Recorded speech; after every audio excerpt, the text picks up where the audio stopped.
Let's actually load kick 2 and put some MIDI notes on the beats. So Shift Command M to create the MIDI clip on a Mac at least, and then I'm going to change the grid value here to quarter notes, and I'm going to place these quarter notes onto C3 just by habit. Now it doesn't actually matter where you place these MIDI notes because the pitch output is ultimately determined by kick 2. So this is the default kick sound. What is a kick drum? A kick drum is typically a sine wave that moves from a higher pitch quickly down to a lower pitch. Now that's usually controlled by a pitch envelope. So here in kick 2, you can see this is the pitch envelope. Okay, here's an amplitude envelope which controls the amplitude or the volume over time. Now this pitch envelope controls the pitch value over time. So starting high and moving into a low pitch. Now I'm going to build the kick from the bottom up so you see exactly what I mean. So I'm going to delete some of these envelope nodes. And one thing that's great about kick 2 is that if you have snap enabled right here, it will actually snap the envelope nodes to the frequency values associated with each pitch. So for example, 55 hertz for A or 49 hertz for G. Now what I'm going to do is I'm going to actually create a flat line here at G. And so what's happening now is that kick 2 is going to output a signal at 49 cycles per second, so which is going to give you a G. Let's check that out. And so here you have just 49 hertz. You can see in the bottom left of the spectral display a G0, okay, 49 hertz. All right, and so that's what I mean. It's just outputting a sine wave pretty much. Now we do have this little click here, so I'm going to mute that. But let's now adjust the amplitude envelope so we're just getting a sustaining kick drum sound. So now it's just this fat sine wave being exported. Now this is the cool part. So when we come over to pitch, I'm just going to create a little node right here, make sure we're on G. And then as soon as I start moving this into a higher pitch, we're going to get the kick drum sound. Check this out.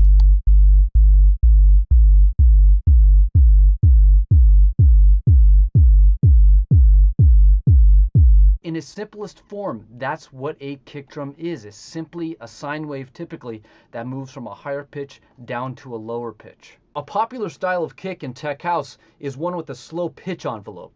Now what that means is when the lows kind of seem to roll down. And we can do that simply by increasing the length of the pitch decay, this line right here. So if I move this node, this envelope node to the right, okay, let's see what that sounds like. Can you hear that? And also see how the low frequencies seem to just kind of roll down? Okay, now if we move this to the left, the opposite is going to happen. We're going to get a more precise pitch down here in the low frequency. But you probably recognize both sounds, right? Jumping back to the amplitude envelope, we can shape the dynamics of the kick over time. So it resembles more of a kick. So let's just do something like this for now. All right, cool. So also, if you look on the waveform display, you can see the grid values down here. So right here at 1.2, this is the next beat after this beat right here, this first one. Okay, so what that allows us to do is we can actually see how long the kick is relative to the grid values, which is really useful. A tech house kick is typically an 1/8 note in length. And so if we just move these nodes and adjust the envelope so that we can get it halfway through this beat right here, halfway through this quarter note, so kind of cutting it off right here, that's how we're going to get the 1/8 note in length. Now we can make this line into a curve simply by clicking and dragging. Makes it a little bit more beefy. We could drag this out a little bit. Maybe drag this in. Just checking this value right here to get that 1/8 note duration. Now also there's a little bit of a click here. So what I could do is just create a new node. I'm going to option click on this curve to make it linear. And then I'm going to drag this out again. And maybe come over to the pitch envelope and slow it down a little.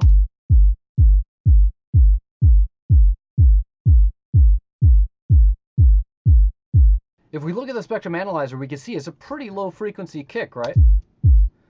I mean, what about all the stuff up top? Now, if we want to get the knock, of course, what we need to do is introduce more high frequency sounds or high pitched sounds into the kick.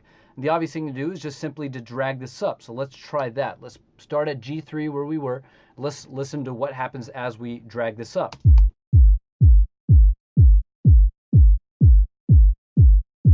Another thing we could do is actually make this a curve. And so what happens is that we get higher frequencies playing for a longer duration at the beginning of the kick, and that kind of slopes down into the low frequencies. So let's listen to what that sounds like. Starting to sound a lot more like a kick. Now, if we combine both of those ideas, let's create a new node, and I'm going to bring this up pretty high, okay? And then what we could do is create a click at the beginning of the kick. And if we drag this higher, we're going to get even more of a click. Check it out. All right, but I'm not going to use this click. What I want to use is use these click modules over here. So let's bring this back down. I think D sounded good right here. And then with these click modules, these are awesome. Basically, you just have all these different options. The hard ones are really cool, but I'm going to go to live and this guy right here, BD Live 1. If I click right here on click 1, we can display this little click, the BD Live 01, right here, and actually have control over its own amplitude envelope, which is really cool. But the first thing that I like to do before touching this is actually adjust the pitch to see if I can get the sample to sit a little bit better with the kick. So let's check it out.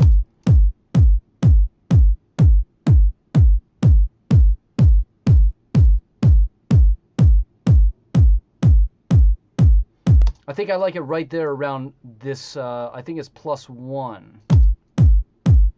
Yeah, that's good. Now the next thing is I like to actually flip the polarity of the sample. As I click this button, you'll see that in the waveform display, this sample is going to flip about the horizontal axis. Check this out. Okay, you see that? Now both of these are going to cause some degree of phase cancellation. So I just want to simply select the one that sounds the best. Pretty obvious that flipping the polarity here sounds better. Much stronger punch. Now the next thing I like to do is adjust the start, but I'm going to go ahead and just mess with this and see if I can find a starting point that sounds better than the initial starting point. Obviously this is less impactful because we have that little bump right here at the beginning, so as I increase this value, that's going to take it away. But let's just mess around a little bit more. Changing the start time may actually cause the sample to begin not on a zero crossing. Okay, so one way to kind of combat that is simply to just do this. So we have the sample start at 0 and just have a fast jump here in the amplitude at the beginning. Okay, and so obviously moving this around is going to turn the sample up and down, so I don't need to adjust the value over here. I can, but I choose to adjust the volume right over here.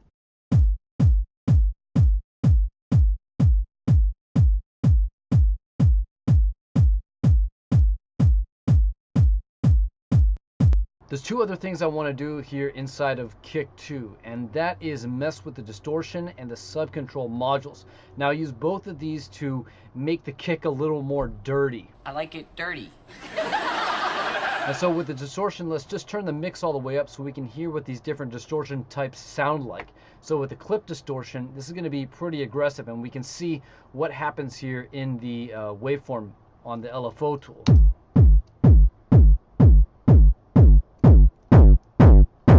Just really tears the audio up. And so with the tube, it's a little more gentle.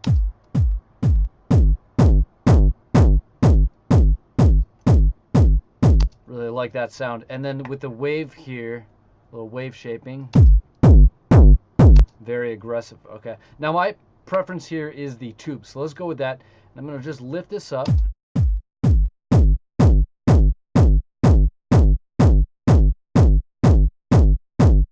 Somewhere around there, pretty aggressive. I just want something that's really punchy. Then there's a lot of high stuff that comes up with that, high frequency, so I'm going to bring that down with a low pass. So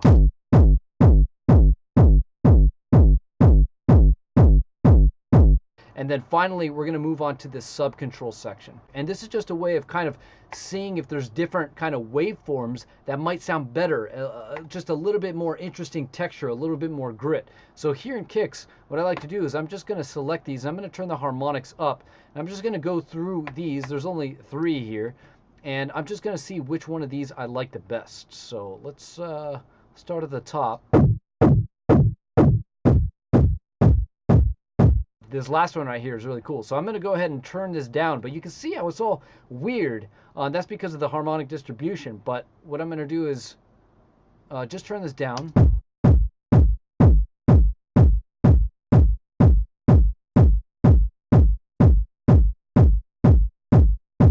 Now let's look at some post-processing. Now the first thing I want to do is shape the kick with an EQ. Now there is an EQ inside of Kick 2 right here, and you could also hit this edit button to get a little bit more detailed in there. Okay, but I'm going to use Ableton's EQ. Now the first thing I want to go after is the low end. I feel like I could boost the low end a little bit more. Boost 49 hertz because 49 hertz is a G and that is the pitch. I'm just going to increase the resonance a little bit here. Just a little bit. Now to kind of offset this low boost, let's try to find something in the mid-range.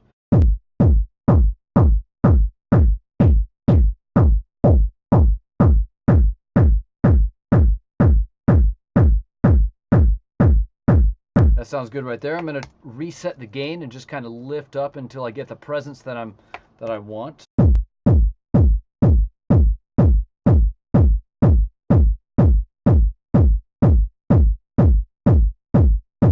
Now there's this kind of boxiness, some people refer to it as. I call it wooliness. It just reminds me of like a fuzzy animal that is kind of in the 300 to 400 range of the kick. So what I want to do is kind of just get rid of that. And so the way to do that is I'm going to just kind of increase the Q a little bit, pull the gain all the way down so it's very extreme. I'm going to sweep through these frequencies until I find a frequency where when I take it out in this extreme way, it doesn't negatively affect the kick that much. So that lets me know that that's a frequency I can kind of do without. So let's kind of just scan through here.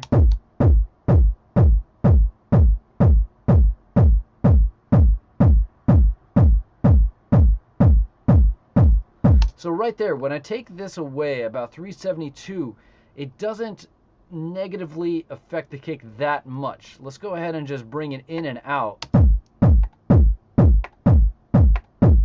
It sounds like an owl almost.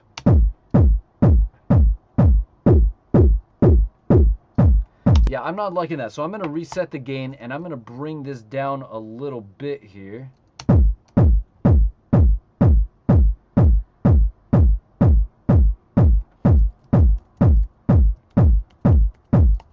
Too much there. Maybe increase the Q a little bit.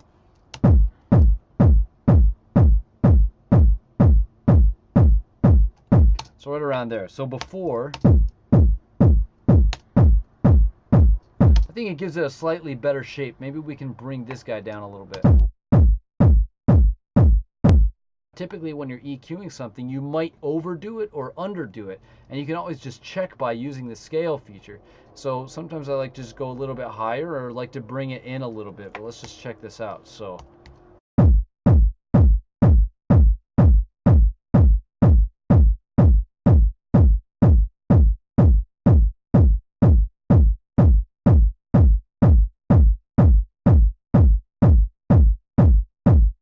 So I like it right around 120. That's better than here. If we reset it.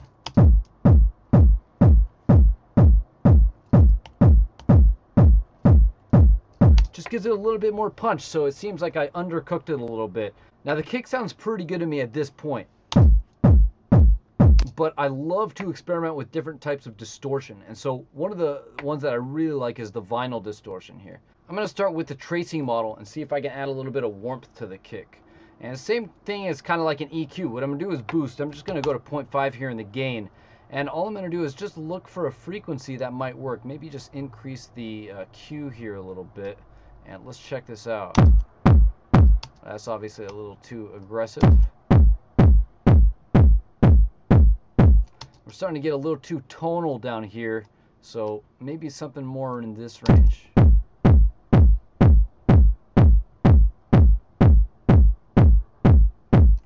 Right around there. If we turn it off, that's pretty nice. I think we just need to kind of turn the gain back here. So let's check this out.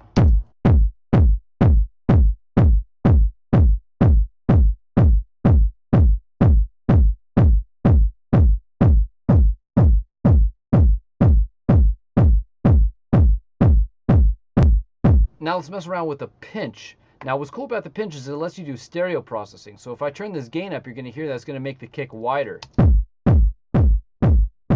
This is a great way to add kind of stereo distortion to a kick if you wanted to, or to any sound actually. But let's go to mono, and then let's just see if we can let's actually just reset all these values. And same thing, what I'm going to do is just kind of lift this up a little bit, not too much because this is pretty aggressive. Let's just try to find a frequency that works here.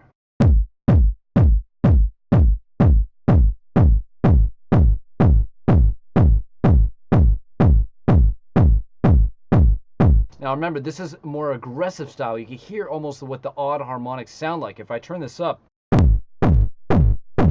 feel that aggressiveness? Now if I turn this up, it's a different kind of flavor, right? And so let's go ahead and turn this up a little, just a little bit, nothing too crazy here.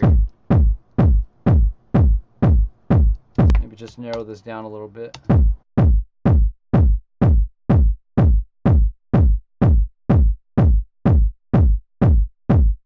Just giving a little extra punch. So without this kind of distortion here.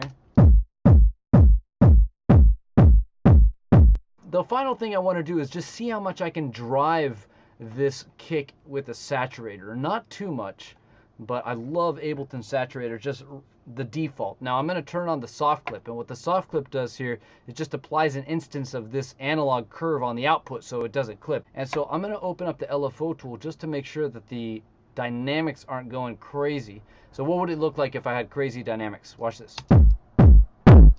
Just turns it into a sausage. That's not what I want. I just want to give it a little bit of drive.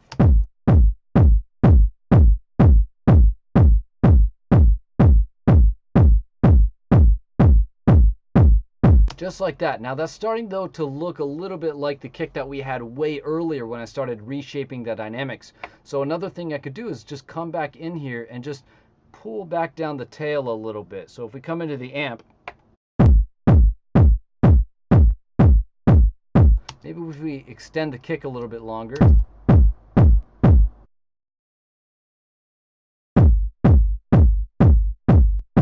Amplitude envelope looks ridiculous, but that's because the several different stages of distortion are going to flatten the kick's dynamics a lot, and so you kind of have to have these kind of crazy looking envelopes in order to kind of reshape the dynamics of the kick. But this is doing a kick in isolation. Of course, the best thing to do is then also adjust all these kind of parameters in the context of when you have the bass or in the mix in general.